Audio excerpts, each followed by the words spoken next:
Et Guy Birenbaum pour le web. Bonjour Guy. Bonjour tout le monde. Avec cette étude qui montre que Facebook a modifié les rapports amoureux des jeunes Américains. Cette étude publiée par le magazine américain Seventeen est reprise par le site suisse 24 heures. Elle montre de vraies mutations des comportements amoureux à cause de Facebook, que ce soit pour se renseigner sur son futur copain, pour draguer ou même pour rompre. Facebook a changé la vie amoureuse des adolescents. Alors quels sont les principaux enseignements de cette enquête? L'étude réalisée sur 10 000 jeunes américains âgés de 16 à 21 ans nous apprend d'abord qu'en la semaine suivant la rencontre d'une nouvelle personne, 79% ajoutent la personne comme amie sur le réseau social.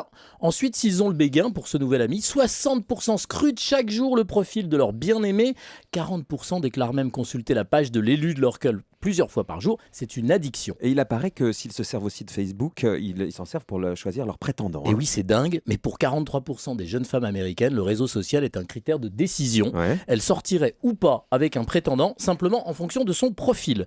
On découvre aussi que pour 72% de ces jeunes, dialoguer sur Facebook, c'est un moyen de se rapprocher d'une personne, et pas seulement virtuellement, mais aussi dans la vraie vie. Et ce qui est dingue, c'est que Facebook sert aussi à rompre. Et oui, des pourcents déclarent avoir déjà été plaqués sur le réseau social. Bien pire, 10% seraient prêts à quitter leur amoureux ou amoureuse simplement en changeant de statut Facebook et en passant de en couple à célibataire, sans parler des 27% qui, une fois qu'ils ont rompu, bloquent l'accès de leur profil à leurs ex de vrais couards hypocrites. Sauf que Guy, les utilisateurs de Facebook n'ont pas le monopole de l'hypocrisie Alors et de la goujaterie non plus. Ah oui, alors ça, vous pouvez le dire, Marc-Olivier. Vous vous souvenez du pasteur Cédric Miller dont je vous ai parlé à ce micro vendredi? Oui, absolument. Ce pasteur américain qui voulait obliger ses fidèles à quitter Facebook parce que le réseau social favorise l'adultère. Eh bien, il est dans le beau drap. La presse américaine a contraint notre donneur de leçons à avouer qu'il avait eu des relations sexuelles avec sa femme et plusieurs de ses assistants. Des relations à 3 ou 4. Pas sur Facebook, ni à cause de Facebook dans la vraie vie.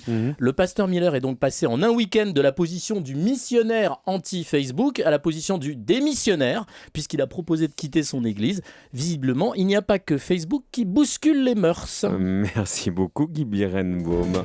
Retour à l'envoyeur.